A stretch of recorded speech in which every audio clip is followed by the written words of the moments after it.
All right. So I think that there are some problems with debate. The major problem is that both sides are very top-heavy in the debate, and this is very true in both the 2NC and the 2NR. You spend a long time on an overview reading a whole bunch of cards, and then you don't get to the bottom portions of the debate in the 2NC, which causes your partner to have to take a portion of the flow, and that causes a little bit of underdevelopment in the argument. Same deal like in the 2NR. It's like you don't get to the permutation with a lot of time, but you don't take advantage of that because your 2AR. My strategy would be to go straight to that permutation. There's like 2 or 3 arguments there, and then spend the time win that permutation, but you get there with the same sort of like 30-45 seconds. So like instead of running to where the ink is, you should run to where the ink is not and utilize the arguments that the 1AR is making, and I think that would make it much better, opposed to just sort of like constantly going back to the same points again and again. I also think that I would have kept the counterplan alive, or maybe even gone for the counterplan, because they have no offense or no real arguments against it outside of it assumes Western medicine, but that doesn't matter if the terminology that they're using and they're trying to understand the way that we're going to re-relate to death is still phrased as a form of suicide, which is going to make people feel negative about these things, versus being able to willingly make that choice. If anything, that assisted death seems to be more in line with the shamanistic principles that they want to have, because we should be able to embrace that death opposed to seeing it as a faulty suicide. So, and if there's no offense, there's no reason why not to keep it alive, unless I guess you're time crunched and you don't have enough time because 2NC is spending too much time at the top of the debate. I also think that a lot of like some of the cards that are right at the very top of the debate, you're not necessarily making use of later in the 2NR. So it's like at that point, get rid of those cards, make the analysis you need from the cards, and just use what you need to do to get through the line by line efficiently. So those things being said, I end up voting a affirmative in the debate round. And the reason why I end up voting affirmative is that their Bay evidence indicates that an analysis of shamanism, that an analysis of this power is something that will not be able to be co-opted within the neoliberal global capitalist system. So it's not that they need to perform like the shamanistic ritual upon me, but it specifically indicates that analysis of power might emerge from the observed fact that this has a radical incompatibility, which means that the analysis in of itself is able to actually do something by providing that analysis, which means that their evidence is specific to the way that analyzing shamanism will be able to cut against neoliberalism and forms of capitalism, whereas even if images get co-opted, this specific analysis of shamanistic principles does not necessarily get co-opted, which means that I think that there is a risk that they might be able, that analysis would be able to do something in the context of the debate round. And I think that when you agree that the negative doesn't necessarily do anything and it's just a presumption argument or a reason for why they're bad, it makes it difficult for me to end up coming up with a way to vote negative in the world where I think that they win some risk of being able to have a link term. Yeah. So I would not, like, you spend so much time explaining, well, the framing is a presumption argument, even if we might link to, right? You're not even contesting that fact in a large portion in the 2NR. It's just like, doesn't matter because you vote negative, all we have to do is show that they're a bad idea. Makes it difficult for me to vote for you if they win any like little risk of their argument. So I think that you should make some sort of benefits about sort of rejecting the neoliberal principles when this is asserted as a way for us to be able to not allow it to be able to resubsume ourselves, and that's not a commodification of the ballot because it's literally just saying no at some points. Saying no is an action that actually does something along those lines. So that way I feel that voting negative would be able to cut against it. So that way even if there's a risk that there's a link term, voting negative would be able to solve better, or at least make sure that there's absolutely no risk of co-option. But if there's a risk of co-option on both sides, I think that they're having some evidence that sort of explains why they might not be co-opted in that situation. I would also change the language of like, you wasted 9 minutes of your life towards that 9 minutes became turning me into a capitalist commodity. Right, so that way it's not just sort of like, oh, their aff was silly and it didn't do anything, because then it's phrased more offensively in terms of what it does to me as a judge. Because I think that a lot of what ends up, I think that the better articulation of the criticism might be that instead of just like things get absorbed into neoliberal capitalism and then capitalism continues to run rapid, it should be a question of what it means for the judge to be positioned in this space, right? If I'm as a judge, I enter this as, an educator, individual, however it is I enter the round, but as soon as they tell me that my ballot must do something, my ballot and myself turns into that commodity to be able to become that sort of exchange value. So the impact that in my mind makes a better expression that doesn't necessarily link you back in is where you explain in relation to me as a judge and not necessarily holistically as like neoliberalism or capitalism is always bad, but what happens when judges get turned into objects that are just used to sort of win ballots and win debate rounds and things like that. And I think that would be a phrasing that would be beneficial. And I also think that the 2NR and the 2AR should both go back to sort of the roles of the ballot and contextualize that in relation to what it means to be a judge at the end, because both the 2NR and the 2AR those arguments aren't really present because you're more or less going for a presumption argument and you're going for sort of a link turn argument, but that's not necessarily what the 1AR had set up, and the 2NC had a bunch of arguments outside of the presumption stuff. So I think that both sides end up sort of going for some of the weaker arguments that exist in the debate, opposed to sort of like fleshing out some of the stronger arguments that exist in the context of the debate round. Do you think that possession of the role about the 1AR was strategic?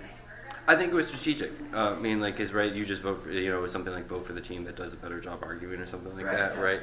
Which I don't think is what the 1AC was saying or the cross-examination was saying. So I don't think that is honest to what you were doing beforehand. But they don't make those arguments. So I think the 2AR could have been like, listen, our roll of the ballot is more authentic because you could just vote for who did better and not have any sort of stuff. But like at other points, you're saying that voting will be able to help solve and things along those lines. And I think that becomes problematic. But I also think that.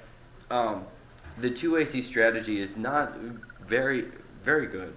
I think that you should more go for, yes, we could change things. Yes, we could do that. Do the impact turn. To think that the ballot or that social situations or images cannot be reappropriated to do things is, you sort of spot that, yes, this shit will get co-opted, but we're probably a little bit better because the way we talk about shamanism, you can still do that shamanism stuff, could be able to prevent the co-optation, but if you have a stronger defense of the ballot does something, that debate is a way to actually re-educate stuff, that education does produce change, then you're actually then answering the thesis of the argument a lot stronger than you end up doing, and so that would be a better way to go about attacking those sort of argumentations.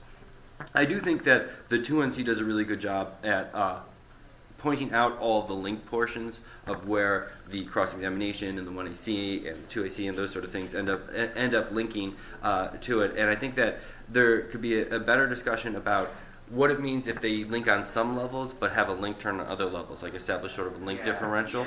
Right, because essentially, I don't disagree with the other links that you have in the debate, but this analysis of power is potentially a way to not get co-opted. But if just like a portion of the affirmative doesn't get co-opted, but 95% of it gets co-opted, what do I then do to resolve that? Which means that even if you don't have a way to phrase that voting negative does something, that still gives me a lens to be able to be like, even if I spot them this Bay argument, these 4 other links that were pointed out in the 2NC still subsume that potential of being able to overcome that. And I think that would be another way that you get past, the card that I assume that everyone will read about how they're different and they're not going to get co-opted. You'd be like, spot them that one little bit of not getting co-opted. The 95% of the rest of the ways they co-opted is how that Taco Bell will then be able to create that image. So yes, you might analyze power and might be able to have shamanism within this room and and not get co-opted in those senses. But the 7 other things that you do in the debate round ends up to let these corporate entities be able to take control of the ways these identities are picked. So that way, it doesn't just become like either it's a link turn or not a link turn. It becomes they can win a link turn and still lose the debate round. I think that makes it a much easier framing if you sort of create a weigh out the values of each link, right? And I think that can also emerge on the permutation debate. Be like, even if there is a chance that there are ways that we could struggle for multiple sites, and there might be portions of their affirmative that do this well. The portions that don't, that they shouldn't be allowed to sever out of, necessarily means that they're always locked within that neoliberal structures, and that subsumes any of the beneficial elements. That becomes a better story for the way, so that way I wouldn't end up being able to sort of vote on a individual link turn. Which I think could be the problem that you might run into with the critique is that they'll have some argument that might be able to cut against neoliberalism, but then we'll have like 7 other different ways where they don't.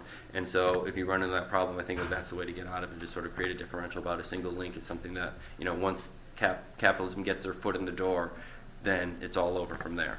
And I think that would be a beneficial way about articulating that sort of thing. Are there questions on the decision? Actually, in the 2AR, how did you feel about the analysis that they are also a commodification of like anti-capitalist politics? I mean, you've been saying that through the entirety of the round, right? And so it's like, I see it, but I also see them as just being a no. I don't think that I think that that argument helps you because the 2NR is so focused on even if we link, doesn't matter, it's a presumption argument opposed to doing what you do in cross-examination in the 2NC where you clearly delineate these two, how you are not that. So because there's less of that come the 2NR, it sort of gets a little bit more weight because if they do get, caught within that system. But I think that the 2AR just spends so much time on that, right? At best, that's a defensive argument for a reason for why they might be bad too. It doesn't win you the debate round, right? Especially given that there is the analysis of even if we link, you still vote for us because of the presumption. The affirmative has to prove that they're doing something beneficial. So that's why I'm saying that the the time allocation of the 2AR is not a good time allocation because it's not spent on the offense, it's spent on sort of more of the defensive analysis. And I think that's also sort of true in the 1AR, is that you spend more time explaining why they link, explaining those sort of things, opposed to explaining why you would be able to actually solve, why you solve, more time explaining the Bay evidence, or more time explaining the permutation and things like that. I think that those would be time better spent. I think you should definitely make that argument, Yeah, but that should not be the crux of the debate. totally. Do you think that the permutation is the best area for clash for the presumption argument? I guess. I don't think, I think that they are right about the Conley evidence from what I remember about the Conley evidence. That is talking about multiple sites of resistance again, how we can use the states. So I don't think they really solve it. I'd look for a better permutation card, either by Hakeem Bey or somebody who's talking about the needs to be able to have contradictory modes of thinking as a way to break down Western thought, right? Which would be perfect in this debate, that capitalism couldn't co-opt something that is a contradictory advocacy. Yes, we link, but embracing us despite that link is a way out of that paradigm, right? And there's a lot of contradictions or juxtaposition terms and stuff like that I think that would make for better permutation ground in that regards, versus trying to have a pure advocacy of the negative sense. And I think that those would be better permutations than the perms that you actually have in the round. And another question. You said in the 2AR it should have just gone straight to the perm right off the bat, right? Yes, given the 2 in our time allocation. Right? I don't think necessarily the permutation is the best argument in the round, because I don't think the Conley evidence lines up. But because there's not much time there, you could spin that story for 2-3 minutes and beat the couple of arguments that are put there, and I'd end up voting for that. Or going straight to the Bay evidence, doing a better explanation of the Bay evidence, so that way at the end of the round I don't have to look for the quote in the card, because you're both saying it does not. So I go to the card, and I think that you're right on it. But I think that you could have pulled out that quote and saved me the 2 minutes that it took me to read that piece of evidence, and that would have been the better version of that 2AR as well, opposed to just sort of going all the way to the top. So he did read your quote from the bed. So I guess it wasn't the right quote. You wanted the.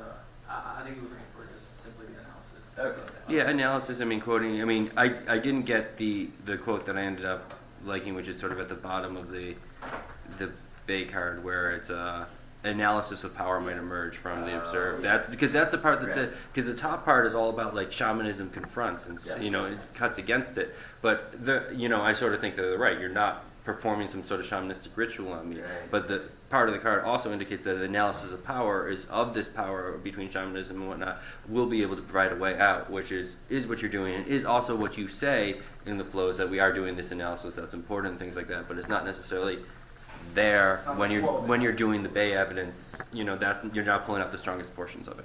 Okay. Thank you. Thank you so much. Thanks. Thanks for debating.